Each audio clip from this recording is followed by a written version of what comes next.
जय हिंद दोस्तों, स्वागत है आप सभी का एक बार फिर से हमारी यूट्यूब चैनल दी कॉपी पेन में। तो दोस्तों आज हम आपके सामने एक नया लेसन लेकर आए हैं जो है समावेशन के लिए आवश्यक उपकरण, सामग्री, विधियां, टीएलएम एवं अभिवृत्तियां। इनमें से कई सारे शब्द होंगे जिनके बारे में आप परिचित होंगे, जैसे टीएलएम हो गया, उपकरण सामग्री हो गया, और समावेशन की बात मैं पहले कर चुका हूँ अपने पहले वीडियो में।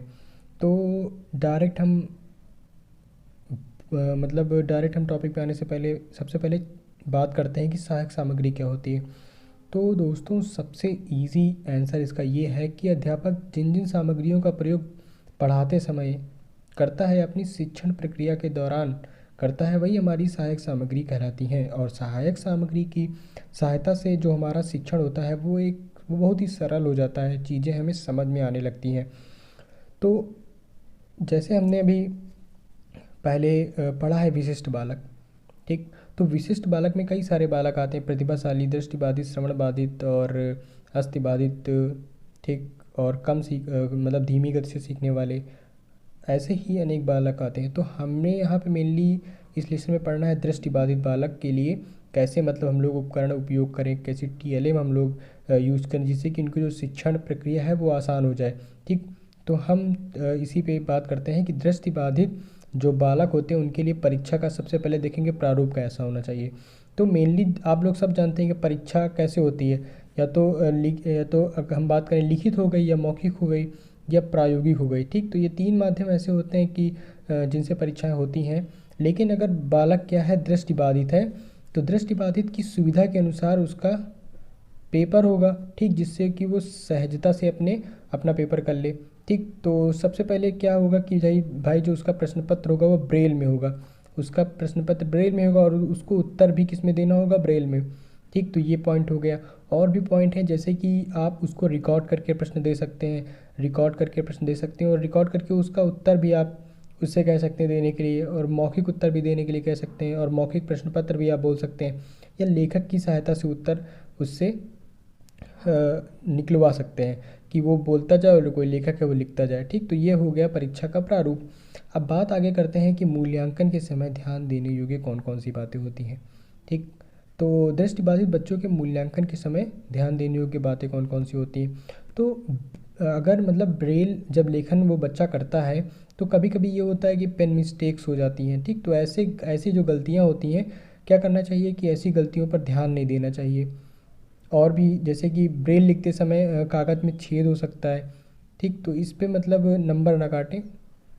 और आगे क्या है कि अगर जैसे मान लो कि कोई प्रश्न है, ठीक, और उस प्रश्न का उत्तर उसने किस में दिया, संक्षेप में दिया बच्चे ने, तो आप नंबर मत काटिए, उसको पूरा अंक दीजिए, ठीक। तो ये है कि मूल्यांकन के समय में ऐसी बातें ध्यान में रखनी चाहिए। आगे हम लोग देखते हैं कि गणितीय ब्रेल कोड एवं आवश्यकता। तो दोस्तों गणितीय ब्रेल कोड क्या होता है। तो ब्रेल लिपि आपने जानी कि दृष्टिबाधित बालक पढ़ने में इसका उपयोग करते हैं, ठीक। तो भाई दृष्टिबाधित छात्रों द्वारा ब्रेल के माध्यम से अगर वो गणित सीख रहे हैं, है ना, गणित सीख रहे हैं, तो उनके लिए कोड प्रयोग किया जाता है जिसे गणितीय ब्रेल कोड कहते हैं, ठीक। और एक अमेरिकन नियमित कोड पर आधारित गणितीय ब्रेल कोड 1989 में भारत में अपनाया गया, ठीक। ये कब अपनाया गया, 1989, जो किस पे आधारित था, नियमित कोड एक अमेरिकन कोड है, इस पे आधारित था, ठीक। और इसमें क्या होते हैं, इसमें 30 अध्याय हैं। और इसकी विशेषता क्या है कि इसमें जो संख्याएं होती हैं उनको लोअर सेल में लिखा जाता है, ठीक। ये होता है ताकि कोई ऐसी भी भ्रम की स्थिति न उत्पन्न हो, और जो संख्याएं होती हैं संख्याओं को अक्षरों से अलग करके हम लोग पढ़ सकें, ठीक। तो ये हो गई गणितीय ब्रेल कोड। अब बात करते हैं इसकी आवश्यकता की कि इसकी आवश्यकता क्या है, ठीक। ये है कि सबसे पहले देखें गणित क्या एक भाषा है, तो इसकी आवश्यकता यह है कि भाषा का आप विस्तार कर सकते हैं, ठीक। भाषा का क्या कर सकते हैं, विस्तार कर सकते हैं। और भी बात करें तो अगर एक ब्रेल पुस्तक तैयार करना चाहें इसके माध्यम से, तो हम ब्रेल पुस्तक तैयार कर सकते हैं। और प्रश्नों को हल करते समय आवश्यक सूत्र लिखने में ये ब्रेल जो गणितीय ब्रेल कोड है इसका उपयोग कर सकते हैं। और भी कई सारे उपयोग हैं, ठीक। जिनके माध्यम से हम इन बच्चों को ब्रेल कोड के माध्यम से गणित सिखा सकते हैं। अब हम आगे बात करते हैं कि दृष्टिबाधित छात्रों के लिए मानसिक अंकगणित। ठीक, मानसिक अंकगणित कुछ समझे आप? नहीं समझे होंगे, चलिए मैं समझा देता हूँ। दृष्टिबाधित बालक हैं, अब भाई आपने उनको कोई सवाल लिख के दिया तो वो नहीं समझ पाएंगे, लेकिन उनका जो मस्तिष्क है वो क्रियाशील रहता है। ठीक, तो वो क्या करेंगे कि बिना पेन उठाए अपने मस्तिष्क में उन गणनाओं को करेंगे और उसका उत्तर मौखिक दे देंगे। ठीक, तो क्या हुआ, मानसिक अंकगणित हुई ना। ठीक, कि मानसिक अंकगणित गणना करने का भाई एक रूप है जिसमें किसी उपकरण का सहारा नहीं लेते। ठीक, सहारा नहीं लेते और क्या करते हैं कि जो गणनाएं होती हैं वो दिमाग में कर ली जाती हैं। ठीक, तो ये होती है दृष्टिबाधित छात्रों के लिए मानसिक गणित। और अगर इसके हम लोग लाभ की बात कर लें तो इसमें भाई लाभ क्या होता है, अब बालक जो रहेगा वो अपने मस्तिष्क का उपयोग करके उन गणितीय संक्रियाएं रहेंगी उनको अपने दिमाग में करेगा, तो क्या होगा कि उसका आत्मविश्वास, सबसे पहले जो उसका आत्मविश्वास रहेगा वो बढ़ेगा कि हाँ भाई मैं भी कर सकता हूँ। ठीक, दृष्टिबाधित हुआ तो क्या हुआ, मैं भी ये ऐसे क्वेश्चन कर सकता हूँ। और क्या है कि उसकी जो गणित की नींव होगी वो मजबूत होगी और मस्तिष्क का भी विकास होगा और गणना की गति भी तीव्र होगी। ठीक, तो ये लाभ हो गए उसके, जिनसे वो अपनी मानसिक जो गणित की प्रक्रिया उसको और भी आगे बढ़ा सकता है। और अगर ऐसी गणनाएं वो करेगा तो उसको लाभ भी काफ़ी होगा। अब आगे हम लोग बात करते हैं कि नेत्रहीन बालक के लिए अध्यापक कैसा हो। ठीक, अब नेत्रहीन बालक के लिए अध्यापक कैसा हो, भाई सबसे पहले तो क्या हो कि अध्यापक भाई प्रशिक्षित हो कि उसे नेत्रहीन बालकों को कैसे शिक्षा देनी है और वो छात्रों को प्रेरित करके उनकी समस्याओं से अवगत हो। ठीक, तभी वो एक अच्छा शिक्षक कहलाएगा और बालक के मानसिक, सामाजिक, शारीरिक, संवेगात्मक विकास को भाई समझे। ठीक, तभी वो एक अच्छा टीचर हो सकता है और बालक को जीवन की वास्तविकता से और आत्मविश्वास का ज्ञान दे कि जीवन की वास्तविकता क्या है और अगर आत्मविश्वास की कमी है बालकों में तो उसको भी बढ़ाए। ठीक, तो ऐसा अध्यापक होना चाहिए। ऐसे ही हम शिक्षा में जब अध्यापक की भूमिका की बात करते हैं तो शिक्षा में नेत्रहीन बालकों की शिक्षा में अध्यापक की जो भूमिका होगी वो क्या होगी, तो सबसे पहले तो भाई वो अपना जो दृष्टिकोण है इन बालकों के प्रति वो सहानुभूतिपूर्ण रखे। ठीक, कैसा दृष्टिकोण रखे, सहानुभूतिपूर्ण दृष्टिकोण रखे। और इनमें क्या होता है कि मतलब अगर बालक विभिन्न रुचियों वाला हो, ठीक, ताकि बालकों में अगर दृष्टिहीन बालक है और वो विभिन्न रुचियों वाला हो तो अध्यापक को चाहिए कि उन रुचियों को पहचाने और उसी के अनुरूप उसको शिक्षा दे। ठीक, और शिक्षक नेत्रहीन बालकों की योग्यताओं जैसे क्षमताओं, उनकी परेशानियों तथा समस्याओं से परिचित हो। ठीक, तो ये है कि नेत्रहीन बालक की शिक्षा में अध्यापक की भूमिका। तो अध्यापक के साथ साथ हमें अभिभावकों की भूमिका को भी पढ़ना है कि इन बालकों की शिक्षा में अभिभावकों की क्या भूमिका हो सकती है। तो भाई परिवार की सभी गतिविधियों में अभिभावकों को सबसे पहले शामिल होना चाहिए।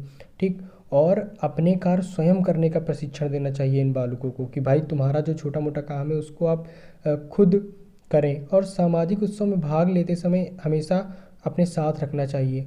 ठीक, और इन बालकों को परिवार के अन्य लोगों की दया का पात्र नहीं बनाना चाहिए। उनमें आत्मविश्वास की भावना होनी चाहिए कि तुम सजग हो और अपना काम स्वयं कर सकते हो, ऐसी उसको मोटिवेट करना चाहिए। ठीक, जिससे उसे गिल्टी फील ना हो या वो तुच्छ खुद को ना समझे। ठीक, अब नेत्रहीन बालक के लिए हमने बात कर ली कि अध्यापक कैसा हो, शिक्षा में अध्यापक की भूमिका उसके लिए और अभिभावकों की भूमिका। अब हम लोग आगे बात करते हैं अभिवृत्ति। ठीक, अभिवृत्ति मतलब दोस्तों होता है एटीट्यूड। ठीक, अब आप इंग्लिश का वर्ड जानकर समझ गए होंगे। तो एक गुड महोदय है, उन्होंने कहा कि अभिवृत्ति की परिस्थिति व्यक्ति या वस्तु के प्रति किसी विशेष ढंग से, किसी विशेष सघनता से प्रतिक्रिया करने की तत्परता है। ठीक, तो जो हमारा व्यवहार रहेगा, जो हम व्यवहार करेंगे वो सामने वाला नोटिस करेगा, तभी वो समझेगा कि भाई हमारा जो एटीट्यूड है वो कैसा है। ठीक, तो वही गुड महोदय ने कहा है कि क्या है कि विशेष सघनता से प्रतिक्रिया करने की तत्परता है किसी विशेष ढंग से। ठीक, अभिवृत्ति की परिस्थिति व्यक्ति या वस्तु के प्रति किसी विशेष ढंग से, किसी विशेष सघनता से प्रतिक्रिया करने की तत्परता है। ठीक, ऐसा गुड महोदय ने कहा है। अगर हम इसके महत्व की बात करें, ठीक, अगर हम इसके महत्व की बात करें तो महत्व में क्या आएगा कि व्यक्ति के संपूर्ण जो व्यक्तित्व का एक महत्वपूर्ण पक्ष है वही वो उसकी एटीट्यूड भी है। ठीक, क्योंकि एटीट्यूड जो होता है एक इंसान के जीवन में काफ़ी रोल अहम करता है कि उसका जो एटीट्यूड है वो पॉजिटिव है या निगेटिव है। ठीक, तो ये इसका महत्व हो गया। और क्या है कि जो मनोविज्ञान, समाजशास्त्र, शिक्षा शास्त्र जैसे विषयों के अध्ययन में इस अभिवृत्ति का या एटीट्यूड बोले तो इसका बहुत महत्वपूर्ण है इन विषयों के अध्ययन में। ठीक, अब इसकी विशेषताएं की अगर हम बात करें तो पहला पॉइंट यही आता है कि जो अभिवृत्ति होती है वो क्या होती है, व्यक्तिगत होती है, पर्सनल होती है, क्योंकि जिस व्यक्ति के अंदर एटीट्यूड होगा वो उसी का होगा ना। ठीक, तो ये हो गया। अब है कि यह जो होता है यह व्यक्ति के व्यवहार को सार्थक रूप से प्रभावित करती है। ठीक, और जो अभिवृत्ति है वो अनुभवों के द्वारा विकसित होती है, ये भी आप पॉइंट लिख सकते हैं। ठीक, तो यहाँ पे हमने अभिवृत्तियों का महत्व और विशेषताएं पढ़ ली है।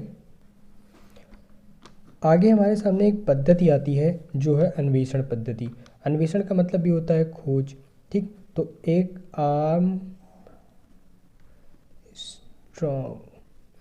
आर्मस्ट्रॉन्ग ने आगमन विधि को आधार बनाकर इस विधि को जन्म दिया या इस विधि की खोज की।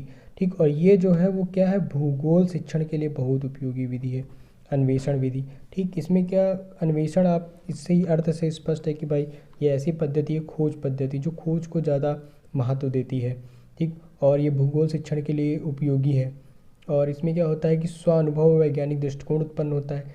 ठीक, तो ये है अन्वेषण पद्धति। और एक और महानुभाव थे, क्या नाम था उनका नाम था हैमले। यहाँ पे दिख नहीं रहा, ये हैमले लिखा है। ठीक, तो हैमले के इन्होंने कुछ बताया कि इन्होंने कुछ पद बताए कि भाई इस शिक्षण पद्धति के कुछ पद हैं। पहला पद है समस्या कथन, दूसरा निरीक्षण और सारणीकरण, तीसरा है परिकल्पना का कथन और परिकल्पना का परीक्षण, पांचवा निष्कर्ष या नियम का निर्धारण। ठीक, तो ये हो गए हमारी अन्वेषण पद्धति। अब एक योजना है इकाई योजना के आवश्यक तत्व, इसको आप याद कर लीजिए। ठीक, कि इकाई योजना के आवश्यक तत्व कौन कौन से होते हैं, अगर क्वेश्चन डायरेक्ट आ जाता है तो आप इसके 5 पद हैं। पहला है चुनाव, विभाजन, प्रस्तावना, व्यवस्था, शिक्षण सामग्री का चयन। ठीक, और अंत में आपको पढ़ना है शिक्षण अधिगम सामग्री। ये काफ़ी सिंपल है, इसकी विशेषताएं क्या है और इसके अंतर्गत कौन कौन सी सामग्री होती हैं। तो अगर हम इसकी विशेषताओं की बात करें तो ये जो शिक्षण अधिगम सामग्री होती हैं या TLM कह लें, तो ये क्या होती है कि भाई हमारे पाठ्यक्रम को तो ये क्या करती हैं, ऊपर देख लेते हैं, ये पाठ्यक्रम को सरल बना देती हैं। ठीक, ये क्या करती हैं, पाठ्यक्रम को सरल बना देती हैं और रुचिकर होती है ना। मान लीजिए भूगोल का शिक्षण हो रहा है और आपको मैप के साथ और ग्लोब के साथ पढ़ाया जा रहा है तो कितना मजा आएगा पढ़ने में, तो रुचिकर हो गया। और अनुभव केंद्रित होती हैं। ठीक, और इसमें क्या होता है, छात्र अपनी सहभागिता देते हैं, पढ़ने में इंटरेस्ट लेते हैं। ठीक, तो ये इसकी विशेषताएं हो गई। और अगर हम सामग्री की बात करें तो इसके अंतर्गत हमारी काफ़ी सामग्री आ जाती हैं, जैसे पहला तो श्यामपट्ट हो गया, ग्राफ हो गया। ठीक, ग्राफ के माध्यम से, और अगर मानचित्र हो गया, एटलस हो गया, और ग्लोब हो गया, चलचित्र मॉडल, दूरदर्शन हो गया, और अगर चलचित्र और चित्रदर्शक या पोस्टर। ठीक, ऐसी बहुत सारी शिक्षण सामग्रियां हैं जो हमें शिक्षण सामग्री को सरल बनाती हैं। ठीक, तो इस चैप्टर में फ़िलहाल इतना ही था, और अगर इसके अतिरिक्त आपको कोई और जानकारी मिलती तो आप ज़रूर पढ़ सकते हैं। ठीक, क्योंकि ज्ञान का विस्तार काफ़ी अधिक है, ज्ञान का विस्तार काफ़ी दूर तक है, आप जितना पढ़ेंगे उतना ही कम है। तो इसी के साथ आज का जो हमारा वीडियो है वो यहीं पे ख़त्म होता है। आगे हम इसके महत्वपूर्ण प्रश्नों की चर्चा अपने अगले वीडियो में करेंगे। और वीडियो में अंत तक बने रहने के लिए आपका बहुत बहुत धन्यवाद। और चैनल पर नए हैं तो सब्सक्राइब जरूर करिए। धन्यवाद।